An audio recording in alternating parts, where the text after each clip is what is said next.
വായലെ മുക്കി പിടിച്ചോണ്ട് വരുന്നത് കണ്ടപ്പോഴും മനസ്സിലായി കാണുമല്ലോ എന്താണ് എന്റെ ഉദ്ദേശമെന്ന്. അതെ, ഇന്ന് ഞാനൊരു പൊതിച്ചോറ് ഉണ്ടാക്കാൻ പോകുന്നത്. വെറും പൊതിച്ചോറല്ല, ഒരു കുട്ടി പൊതിച്ചോറ്. ആർക്ക് വേണ്ടിയാണെന്നറിയാമോ? എന്റെ പുന്നാറ് സച്ചുവാവയ്ക്ക് വേണ്ടി മാത്രമായിട്ട്. സച്ചുവാവ കുറെ ദിവസം കൊണ്ട് എന്റെ അടുത്ത് പറയുന്നുണ്ട്, അമ്മ എനിക്കൊരു പൊതിച്ചോറ് ഉണ്ടാക്കി തരുമോ പ്ലീസ് അമ്മേ എന്നൊക്കെ. ഞാൻ ഓരോ ദിവസവും പിന്നെ ആവട്ടെ മാറ്റി പറഞ്ഞു. ഇന്നെന്തായാലും സ്കൂളില്ലാത്ത ദിവസം ആയതുകൊണ്ട് ഞാൻ വിചാരിച്ചു ഇന്ന് പൊതിച്ചോറ് എന്തായാലും ഉണ്ടാക്കി കൊടുക്കാമെന്ന്.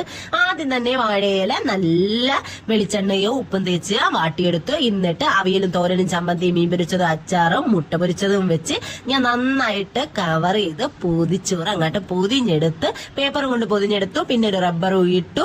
ഒരു 1.5 മണിക്കൂർ ഞാൻ റെസ്റ്റ് ചെയ്യാൻ വേണ്ടി വെച്ചു. റെസ്റ്റ് ചെയ്ത് കഴിഞ്ഞിട്ട് ഞാൻ എടുത്തോണ്ട് പോയി സച്ചു അവയ്ക്ക് കൊടുത്തു.